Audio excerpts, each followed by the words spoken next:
Salut! Je m'appelle Alex, je réalise des documentaires et je suis musicien. Cette histoire est particulièrement intéressante pour moi car elle est liée à la musique. En ce moment, nous sommes à Culiacán, capitale de Sinaloa, au Mexique. C'est un endroit très particulier. Sans tarder, nous allons rencontrer Miguel, un journaliste local. Nous espérons en apprendre plus sur ce qui se passe ici.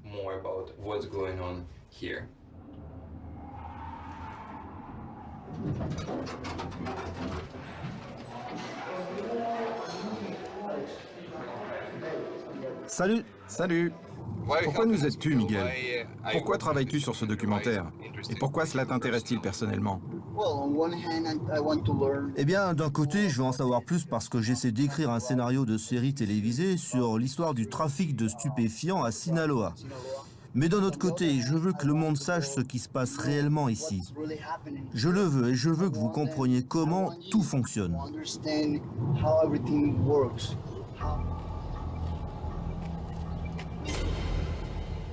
Culiacán est la ville la plus grande et la plus riche de Sinaloa. Plus d'1 demi-million de personnes vivent ici. Il n'y a pas de statistiques officielles indiquant exactement combien d'habitants travaillent dans le commerce illégal de la drogue, mais on peut dire avec certitude qu'un grand nombre de membres de cartels de la drogue de Sinaloa ont fait de Culiacán leur domicile. Selon la CIA, c'est le syndicat de drogue le plus puissant au monde.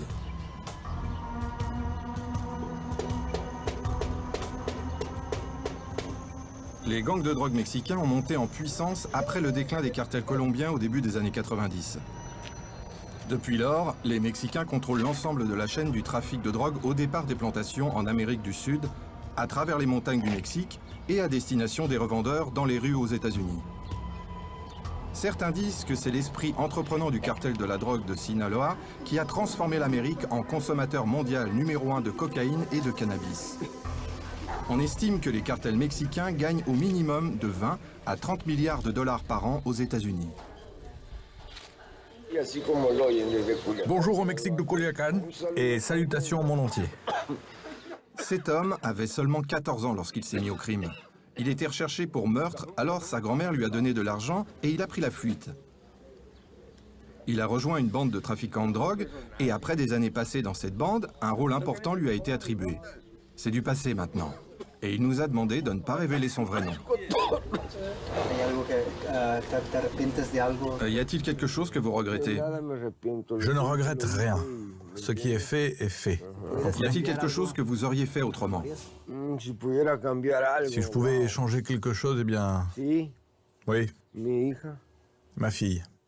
Que lui est-il arrivé? Ma fille est morte. Ah, je suis désolé. Quel âge avait-elle? Elle avait 12 ans. Une bande a organisé l'accident de voiture fatal qui a tué la fille de cet homme. Sa femme a survécu, mais c'était la voiture de notre héros. Et c'est lui qui était la véritable cible. À l'époque, il était un roi de la colline, autodidacte. Il avait de l'argent, de l'influence, des biens et une famille. Maintenant, il est seul. Mais il remercie Dieu chaque jour d'être toujours en vie. La mafia est cruelle.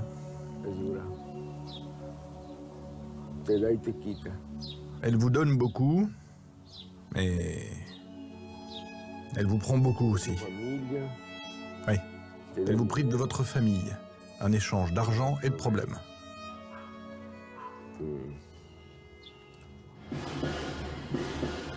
Depuis plus d'un siècle, la nuit du 2 mai est une nuit particulière à Culiacán. La police reste vigilante, mais il n'y a généralement aucun problème. Le peuple de Sinaloa dit que Jesús Malverde lui-même maintient l'ordre ce jour-là. C'est un saint local. Ses adeptes doivent ressentir en ce moment ce qu'on ressent nous, la veille de Noël. Ce n'est pas une naissance qu'il commémore avec tant d'enthousiasme, mais la mort d'un saint. Personne ne connaît la date exacte de sa naissance. Il avait environ 38 ans au moment de sa mort, ou plus exactement quand il a été exécuté. Il y a maintenant une chapelle dans le centre-ville marquant l'endroit où il est mort. Elle a été financée exclusivement par ses fidèles adeptes. Il y avait certainement des barons de la drogue parmi eux, car pour la loi, Jesús Malverde n'était bien sûr pas un saint. La légende dit qu'il prenait l'argent aux riches et le donnait aux pauvres. Jesús Malverde est connu sous plusieurs surnoms. Le saint de la drogue, le Robin des Bois du Mexique, le bandit généreux, l'ange des pauvres et le roi de Sinaloa. Mais était-il réel au moins? Il y a très peu de documents historiques soutenant l'hypothèse de l'existence de Jésus Malverde. Mais les gens croient en lui. Au Mexique, il y a des centaines de milliers de ses adeptes qui viennent à ce temple et demandent de l'aide. Beaucoup d'entre eux reçoivent ce qu'ils demandent.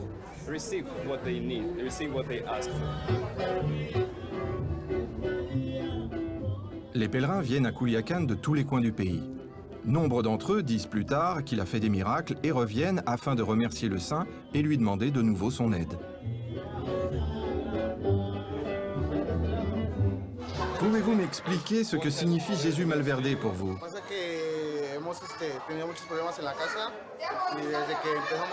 En fait, nous avons beaucoup de problèmes à la maison. Nous demandons à Malverde qu'il nous aide à rendre notre vie un peu plus facile. Nous sommes de Mexico, nous sommes venus ici pour la première fois il y a 6 ans.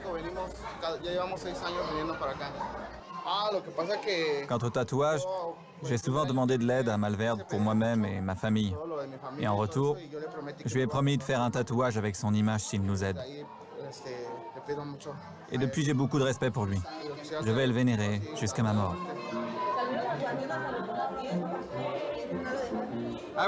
Je filme Jésus sur la croix. Et même si Jésus Malverde n'est pas reconnu par l'Église catholique, il est traité comme un saint ici à Culiacán. Et c'est un sanctuaire. C'est un temple. Les gens viennent avec des bougies.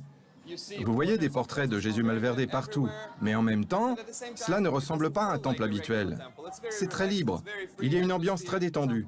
Certains viennent avec leurs chiens. Tout est étrange. Habitué à d'autres types d'églises et de temples, là je suis vraiment intrigué. Mais en même temps, je me sens à l'aise. L'atmosphère dans la chapelle est si détendue que certains même se permettent de boire de la bière dans le chœur en s'appuyant sur la statue de la Vierge Marie. Selon les normes locales, cela ne pose pas de problème. Et celui qui donne l'exemple, ce n'est pas un homme ordinaire, mais selon ses documents, un député de l'Assemblée législative du Mexique. Depuis des années, il vient pendant les vacances travailler en tant que bénévole. Jésus Sevilla dit que Malverde, pour lui, est comme quelqu'un de sa famille, comme sa maman ou son papa. Malverde était comme vous et moi. Il pleurait, il riait. Jésus-Christ était très différent. Mais Malverde était un homme fait. Malverde a donné sa vie pour aider les pauvres.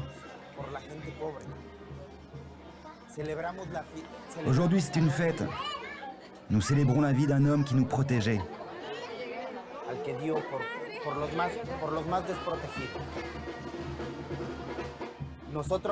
Nous célébrons cela en musique. Les gens boivent parce que Malverde était comme nous. Moi, toi, lui ou lui.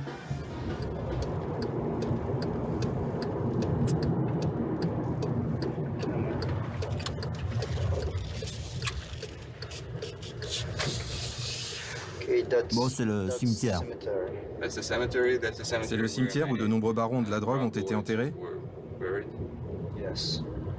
Oui, il est appelé Jardines del Humaya. Comment? Jardines del Humaya. Tu vois ce panneau là? Ceux qui sont enterrés ici ont été tués ou exécutés. Je le crois. C'est mon opinion personnelle. Souvent la famille, c'est pourquoi un proche, une femme, un mari, un fils, tout ce que tu veux. Pourquoi il est là? Et ils ne font rien. Ils ne font rien. C'est pourquoi le psychologue m'a dit, plus la tombe est grande, plus le sentiment de culpabilité est fort. Je veux dire, c'est énorme. Tu vois l'alarme là-bas. Il y a un climatiseur, un verre par balle. Tu sais, une famille capable de construire ce genre de tombe doit avoir de l'argent et du pouvoir.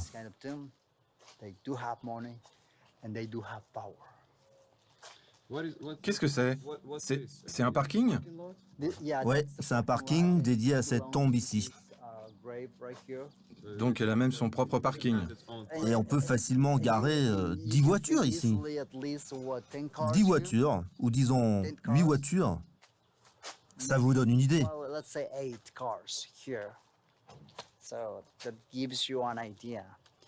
Et tu sais combien coûte chaque lot? Et ce sont des petits lots. C'est environ 7000 $, plus ou moins, chaque lot. Pour un seul lot. Pour un seul lot. Tu vois ce petit morceau là-bas? Rien qu'une place. Et simplement enterrer quelqu'un ici coûte près de 7000 $. Viens là. Par exemple, celle-là, c'est, disons, 6000. 6000. Alors imagine combien de morceaux comme ça ils doivent acheter pour posséder l'espace complet. Fais le calcul.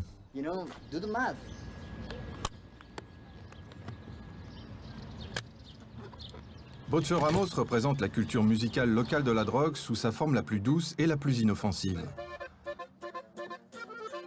Il écrit et chante des ballades, des corridos. Son dernier hit s'appelle Culiacán, capitale de la contrebande.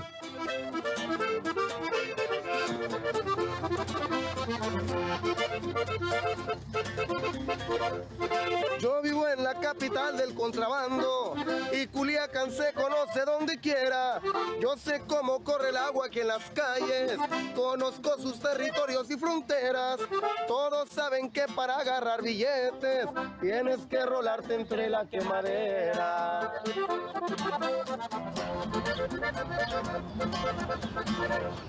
Yo recuerdo las primeras tocadas que tenía. Je me souviens, quand je me suis mis à jouer, j'ai tout de suite remarqué que pour les corridos, on payait plus que pour les chansons dans un style différent. Si je chante en anglais, ici à Culiacán, personne ne m'écoutera. Quand j'étais petit, je m'intéressais absolument pas au travail lié au trafic de drogue. Et ça serait maintenant trop tard pour commencer.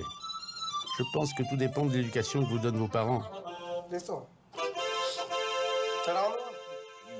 Desde niño yo he escuchado que balazos o levantaron a una pobre criatura. Parmi les trafiquants de drogue locaux, il existe une tradition.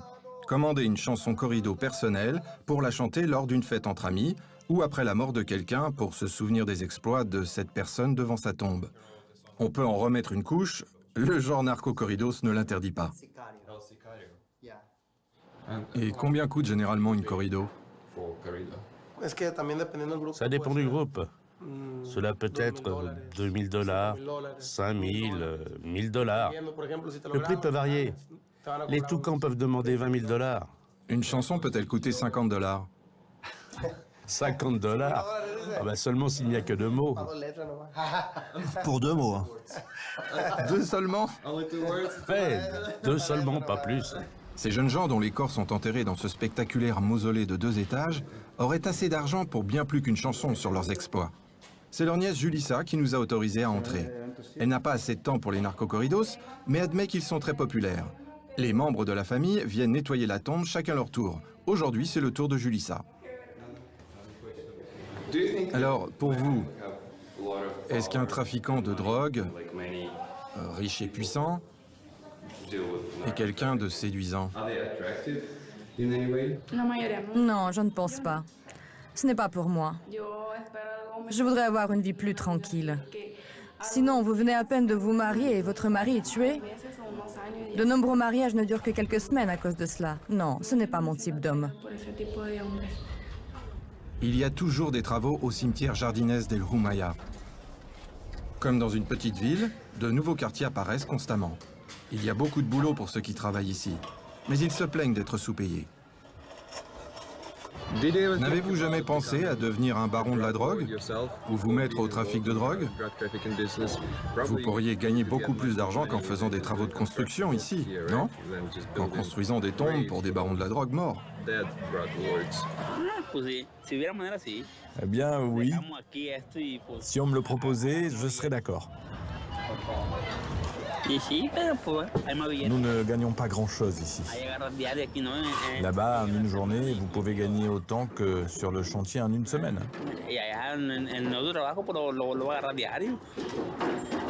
Mais à tout moment, la mort peut venir vous prendre.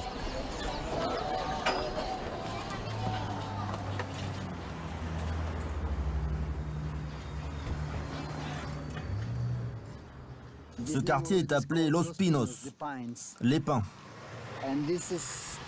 C'est là que j'ai grandi et c'est la maison où je suis né.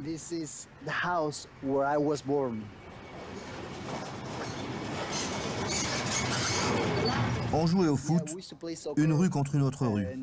Nous, on était la rue 12. Eux, c'était la rue 13. Un des enfants qui jouait contre nous est devenu un seigneur de la drogue. C'est très amusant parce qu'un seigneur de la drogue, ah tiens, je suis devenu journaliste. Et lui, il est devenu seigneur de la drogue.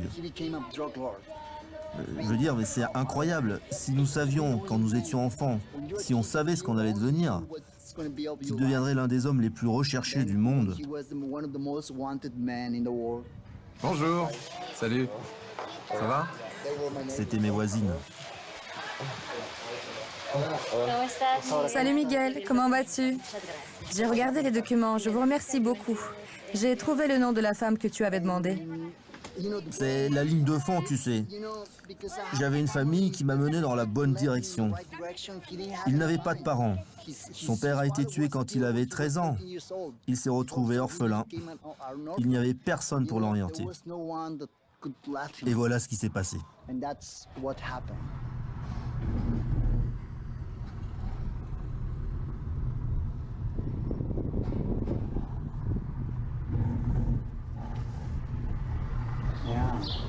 Donc il y a de jeunes enfants dans le cartel aussi. Comment les jeunes s'y mettent-ils? Quand ils ont 13 ou 14 ans, ils deviennent des punteras. Ça signifie qu'ils vont observer, ils vont rester à un endroit et regarder où les Marines, où les soldats passent à chaque fois.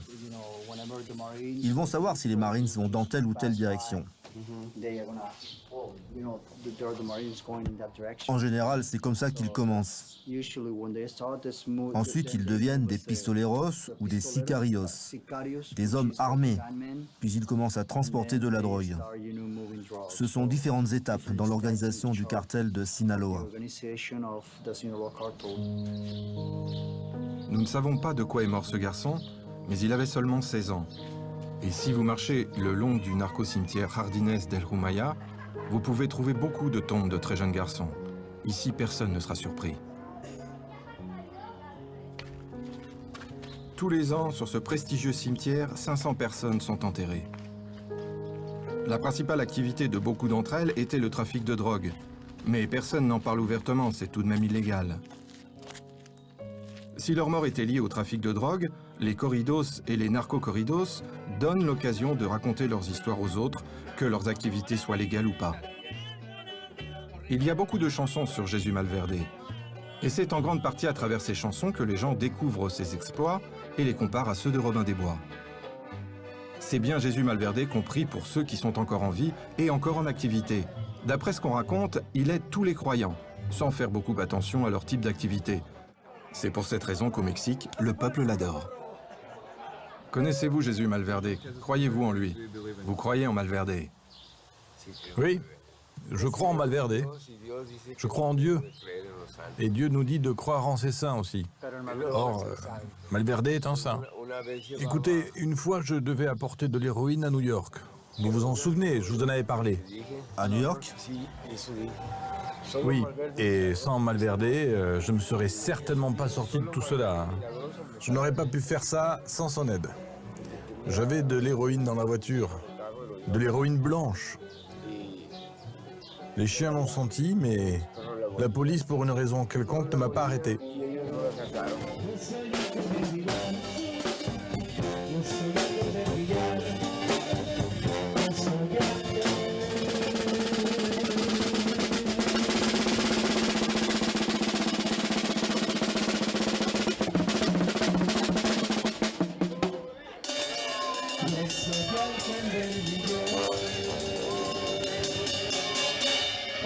La plus grande fête en l'honneur de Jésus Malverde est célébrée le 3 mai.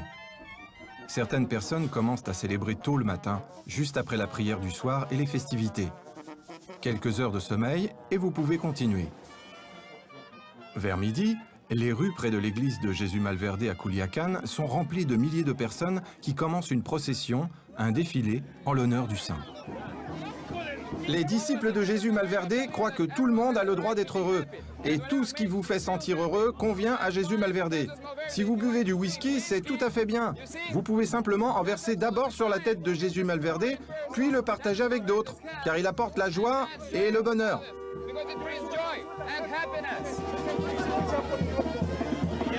Mezcal? Mezcal? Ouais. C'est du mezcal, une boisson traditionnelle mexicaine. Ok, Jésus Malverde. Gracias. Ah, gracias.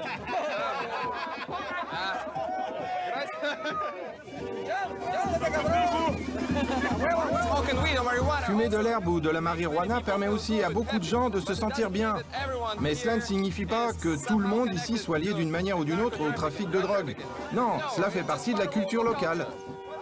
Selon la tradition, le premier qui fume lors de la procession, c'est Jésus Malverde. Ceci est un rituel local important. La marijuana, dans Sinaloa, n'a pas encore été légalisée. Mais on ne mettra personne en prison ici pour une petite quantité, surtout le jour de la fête du saint adoré par le peuple. Un peu de whisky et de marijuana, ici c'est comme un verre de rhum pour un vieux marin. C'est le lot minimum pour faire partie de ceux qui croient en les mauvais garçons au grand cœur.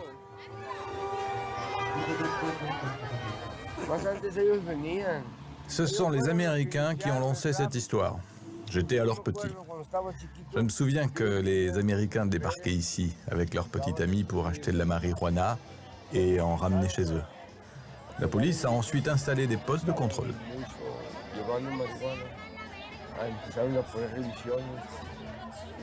Pas de travail légal dans les montagnes. Ici, le fait de cultiver de la marijuana ou du pavot est un phénomène courant. Par exemple, la production de masse du pavot d'opium de Sinaloa a été lancée à la fin du 19e siècle. À l'époque, c'était légal et les livraisons étaient destinées aux États-Unis, comme maintenant.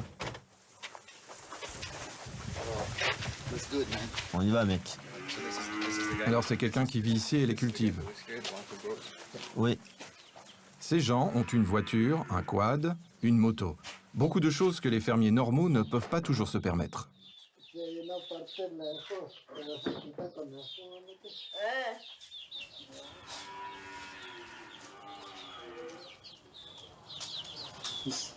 Il cherche une cagoule parce qu'il va couvrir son visage.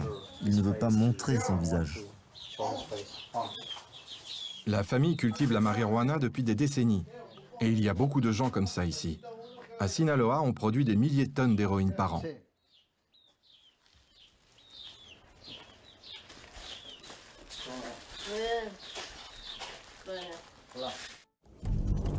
Les champs de marijuana sont généralement cachés dans des zones difficiles d'accès, souvent contrôlées par des guetteurs appelés punteras.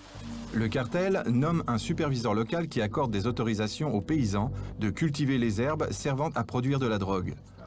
Souvent, le savoir-faire et les droits de cultiver sont transmis de père en fils. Cet homme a commencé à aider son père quand il avait 10 ans. Maintenant, il en a 28. Il a lui-même 2 enfants. Son rêve est d'arrêter de produire de la drogue et de devenir garagiste, d'ouvrir une entreprise légale qu'il pourra transmettre à ses enfants. Pour ce faire, il a besoin d'un capital de départ et jusqu'à présent, il n'a pas réussi à épargner suffisamment.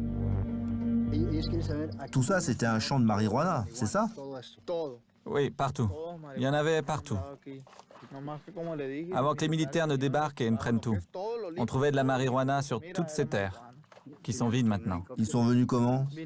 En hélicoptère ou en camion? Tout d'abord, il y a eu un hélicoptère, puis il y a eu des voitures et des camions. Ayant perdu sa récolte à cause des militaires, cet homme est resté sans revenu. Il avait emprunté pour remettre en état son nouveau système d'irrigation qui avait été détruit. Malgré le risque très réel de perdre sa récolte à nouveau, il n'arrêtera pas de cultiver de la marijuana. C'est toujours plus rentable que le travail d'un agriculteur habituel.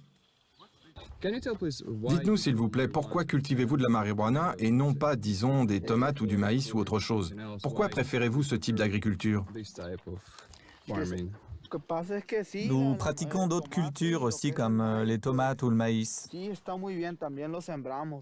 Mais une tonne de maïs coûte environ 20 000 pesos. Tôt ou tard, vous commencez à vous dire que vous pourriez obtenir autant d'argent avec 30-40 kilos de marijuana.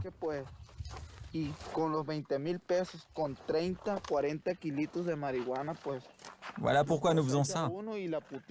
Et comment pouvez-vous faire de l'argent avec des tomates ici? Qui en a besoin? Les locaux vont plutôt vous acheter une poignée de marijuana qu'un kilo de tomates.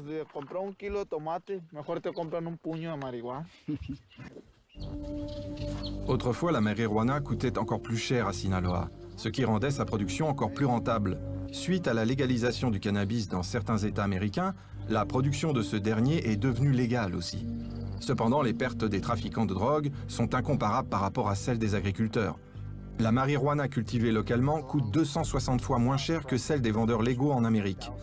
Aux États-Unis, 1 kilo se vend 7 000 $. Ici, cela vaut que 27 $. Les fermiers le font parce qu'ils ont besoin d'argent. La plupart du temps, le gouvernement sait ce qu'ils font et ne fait rien. Parce que dans leur fort intérieur, ils savent bien qu'ils ne font pas leur travail pour créer de nouvelles industries et des emplois pour eux.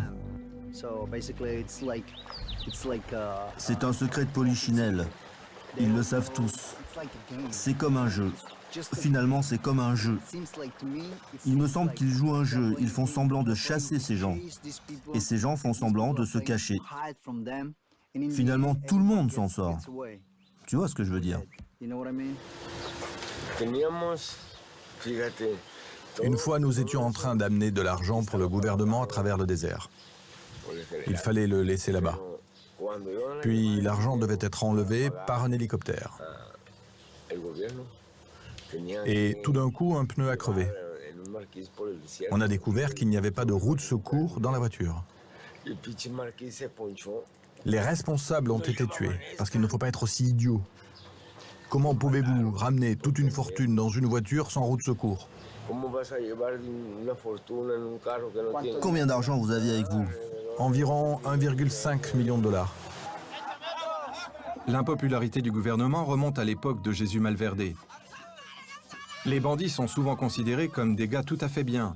Ils vivent près de chez vous, vous les connaissez depuis l'enfance, et quand les seigneurs de la drogue ont de l'argent, ils aident souvent leurs amis, leurs voisins ou même la ville. On nous a dit que les barons de la drogue fournissaient l'électricité, construisaient des routes et organisaient des fêtes publiques pour les enfants et les adultes. Esteban Sanchez est l'un des nombreux bénévoles qui participent au défilé de Jesús Malverde en signe de reconnaissance. Autrefois, le travail d'Esteban était lié à la politique, mais cela ne lui a rien apporté de bien. Il a tout perdu. Sa carrière, sa maison et sa famille. En fait, il a eu de la chance de rester en vie.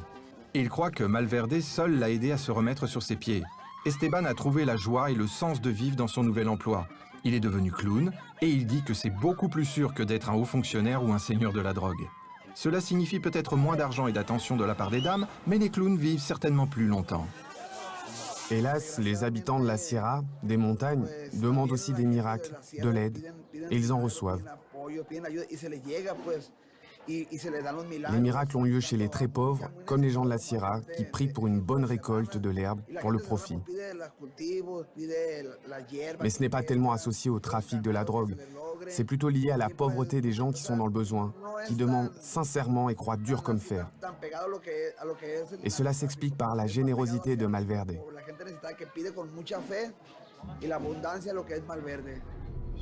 Nous nous dirigeons maintenant vers la petite ville de Cozala. Il y a quelques mois, plus d'1 millier de réfugiés des hauts plateaux de Sinaloa se sont rendus là-bas. Ils y étaient obligés à cause du conflit en cours entre les forces gouvernementales et les cartels de la drogue. J'avais un bon ami, un journaliste. Il faisait simplement son travail. Il faisait des enquêtes, ce genre de choses. C'était quelqu'un de très passionné. Il a publié des centaines d'enquêtes et il a reçu un avertissement. Il a continué son travail et quelqu'un lui a dit « Sache que t'es mort. Il vient te chercher. » Alors il s'est enfui, il a déménagé dans une autre ville. Il a déménagé à Hermosillo, vers le nord. Il a repris son activité et ces gens-là l'ont rattrapé. Nous ne l'avons plus jamais revu. Il a disparu. Il a été tué. Ils ont brûlé son corps, éparpillé les cendres, de sorte qu'il n'en reste aucune trace. Ce n'est qu'un exemple de ce que c'est que d'être journaliste ici. Comment obtenir les informations de première main et se faire censurer par la suite. Voici ma carte de presse.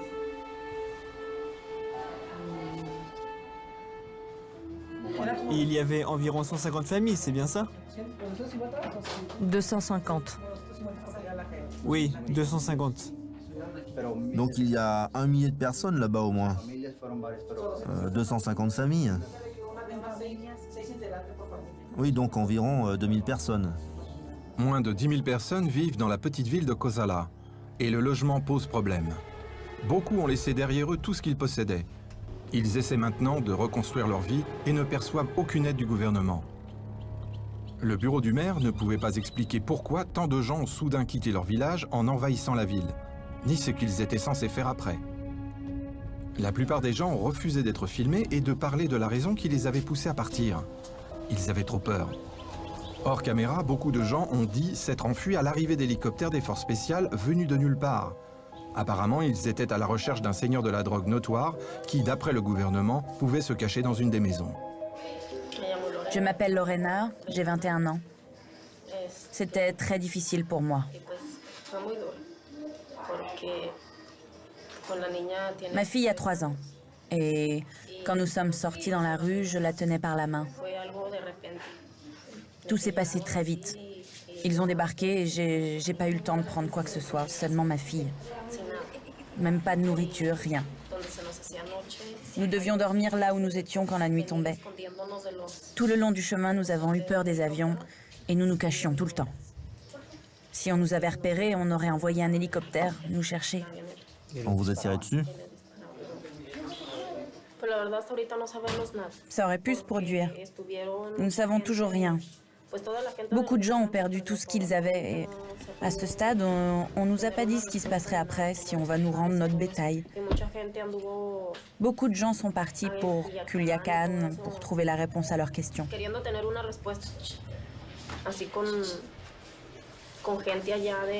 Ils voulaient demander aux gens qui s'occupent des droits de l'homme pourquoi on s'était comporté ainsi avec eux. À ce jour, on n'en sait rien.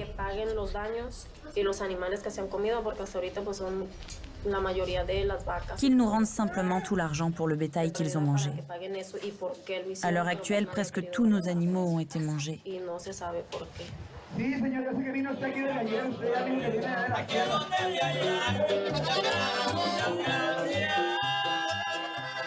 La fête de Jésus Malverde est presque terminée. On dit qu'il est mort il y a 107 ans, mais chaque année, il y a de plus en plus de gens qui croient en ses pouvoirs miraculeux. Les gens reconnaissants donnent de l'argent à l'Église, qui le distribue ensuite parmi ceux qui en ont le plus besoin. Même si certains donateurs préfèrent garder l'anonymat, les gens savent encore qui sont leurs bienfaiteurs.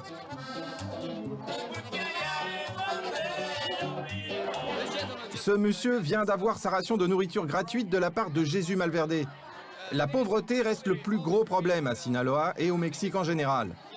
Et on appelait Jésus Malverde le bandit généreux. Il prenait l'argent des riches pour le donner aux pauvres. Ainsi, même une centaine d'années plus tard, la tradition reste la même. À la fin de la fête, les pauvres peuvent obtenir leur repas gratuit et un peu de nourriture qu'ils peuvent emporter à la maison, comme ce monsieur-là.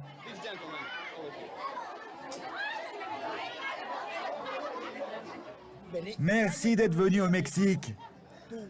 Merci d'être là. Russie, Mexique.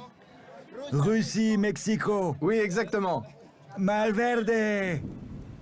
La fête de Jésus Malverde était passionnante, mais c'était loin d'être aussi émouvant que ce qui nous est arrivé à Kozala. C'était le soir, après avoir fini de parler à des gens ayant fui leur village de montagne à cause des forces spéciales. Le soleil se couchait, le temps était beau et nous voulions filmer l'ambiance idyllique de Kozala avant de quitter cette petite ville ancienne.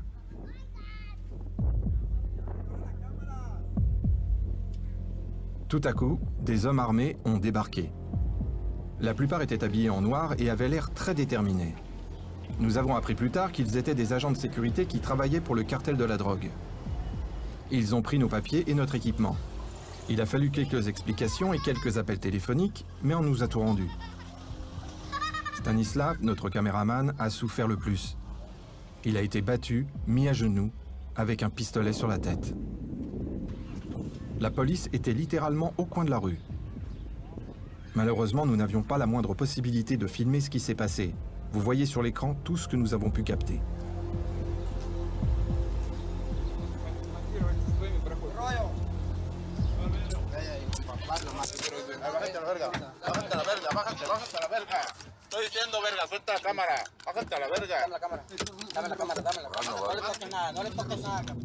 Oui, ça va, ok. Un peu de sang et mes lèvres vont être Gonflés? Ouais. Ils ont demandé nos cartes d'identité. J'ai cru qu'ils allaient... Enfin, je veux dire qu'ils étaient très très agressifs. Ils utilisaient leurs armes tout le temps. Ils n'ont pas tiré, Dieu merci. Ils n'ont pas tiré, mais nous avons eu peur. Et nous avons pu vraiment sentir le revers de la médaille, de toute la beauté reposante qui nous entoure.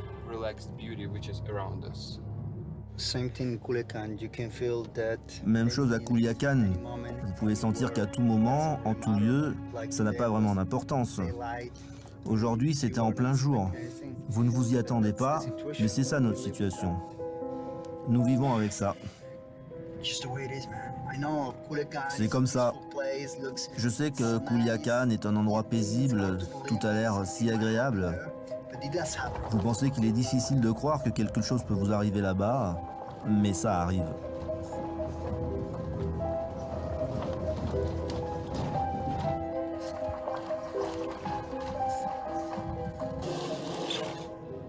Partout à Culiacán, il y a des croix en mémoire des morts. Tous les ans, des milliers de personnes meurent dans des affrontements entre les cartels de la drogue ou dans des fusillades avec les forces gouvernementales. Cette croix est l'une des plus importantes. Il y a toujours des fleurs fraîches ici. Les membres du cartel en déposent à cause de leur ancien patron, El Chapo, probablement le seigneur de la drogue le plus tristement célèbre de notre temps. En 2008, son fils Edgar Guzman Lopez a été abattu à cet endroit précis. C'est dur d'imaginer combien de gens ont été tués par vengeance.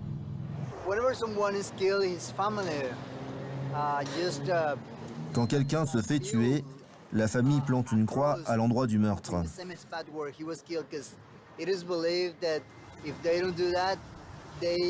Si on ne le fait pas, l'esprit de la victime errera dans la ville sans trouver la paix.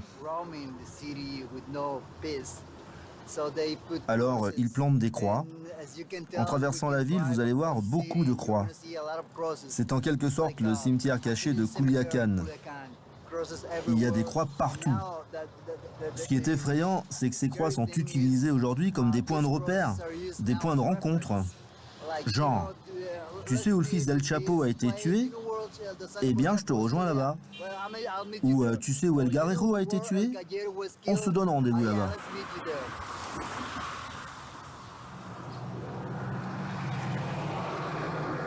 Alberto Jesus Ruiz Quintero, si je le dis correctement. Cet homme a été tué il y a quelques années lors d'un échange de tirs qui a eu lieu ici. Il a essayé de sauver ses enfants, ils étaient avec lui dans la voiture. Il a fait marche arrière et c'est à ce moment-là qu'il a été abattu. C'est arrivé le 9 décembre 2008. Je me souviens que c'était aux alentours de 15 heures. Tout a commencé ici, sur le trottoir entre deux rues. Ici, plusieurs personnes sont mortes. D'autres, dont moi-même, ont été blessés. J'ai aussi été touché là-bas. Si vous voulez, on peut y aller maintenant. Que vous est-il arrivé? J'ai été blessé par 2 balles. Où? d'AK-47 ou une arme similaire. Ici, ici. La première balle est passée par là et la seconde par là. Elles sont sorties par là. J'ai eu 68 points de suture.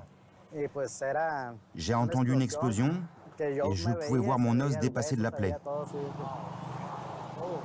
Quelle horreur! Oui, une véritable horreur. Ma camionnette a été transpercée de 12 balles. 12 balles? Oui, 12. Le lendemain, après la conversation avec Carlos, qui avait été blessé à la jambe, nous nous sommes retrouvés tout près du lieu où un autre homme a été assassiné. Nous y sommes arrivés juste après la police. Stas, dépêche-toi, ils sont en train de récupérer le corps là-bas. Tu sais, j'ai essayé de recueillir des informations. Je viens de parler avec cet officier. Il m'a dit que l'homme tué était un agent de la circulation. Il conduisait sa voiture de patrouille, puis quelque chose s'est passé entre lui et un autre conducteur. Alors la dispute a commencé. Ils se sont disputés pour une raison quelconque. Nous ne savons pas de quoi il s'agissait, mais l'autre homme a foncé dans la voiture de patrouille avec son pick-up et il a passé un coup de fil. Puis un groupe de 10 personnes armées est venu et a exécuté l'agent de la circulation. Si même la police n'est pas en sécurité, les simples citoyens, que peuvent-ils espérer? Nous vivons ici, mais nous ne sommes pas en sécurité. Pour être honnête, avec ce que j'ai entendu, je ne me sens pas en sécurité. Je demande aux locaux, pourquoi vous vous mettez pas ensemble, les gars? Et eux, ils disent, ils ont plus de pouvoir que nous. C'est la ville de Columbus, dans l'Ohio. Je suis ici pour une seule journée pour assister à un concert avec plusieurs groupes populaires qui jouent dans le style connu sous le nom Narco Corrido. Ils chantent des ballades romantiques vantant les vertus de la drogue, racontant à quel point c'est passionnant d'avoir des armes lourdes, de rouler dans de nouvelles voitures et de traîner avec de jolies filles. Quelle vie! Les chansons évoquent rarement l'éventuelle brièveté d'une telle vie. Dans l'état de Sinaloa, au Mexique, chanter ces ballades est désormais illégal. Selon le gouvernement de l'État, il y a déjà assez de violence sans narco-corridos qui la glorifient. Aux États-Unis, cependant, la narco-corrido est toujours légale. Il y a tant d'Américains d'origine mexicaine que ces concerts attirent des milliers de personnes.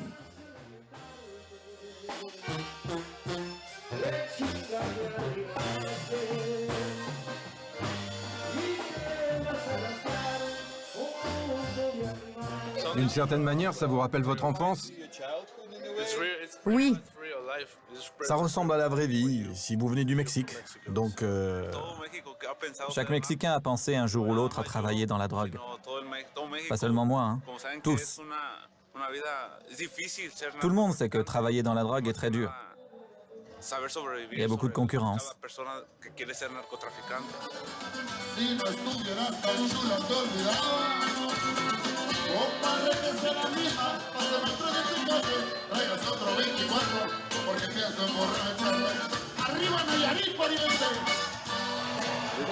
Pensez-vous que c'est mal d'être lié au trafic de drogue? Je ne pense pas que ce soit mauvais. C'est un mode de vie. Travailler dans la drogue est la même chose que de se lever et d'aller travailler. Sauf que là, vous roulez dans un pick-up avec un gilet pare-balles et la radio allumée. Pensez-vous que les États-Unis soient très préoccupés par la drogue? Je ne pense pas. L'Amérique est plus préoccupée par le terrorisme aujourd'hui. Et le terrorisme n'est pas une menace. C'est l'héroïne qui en est une.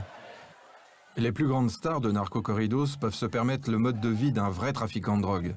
Elles ont tout, l'argent, la gloire et les femmes. Mais il est sage d'être prudent avec les filles. Il arrive que les jolies femmes essaient de séduire des chanteurs populaires, alors qu'elles sont déjà en relation avec un membre du cartel de la drogue. Ces triangles d'amour finissent généralement mal, par la mort de ces deux amants.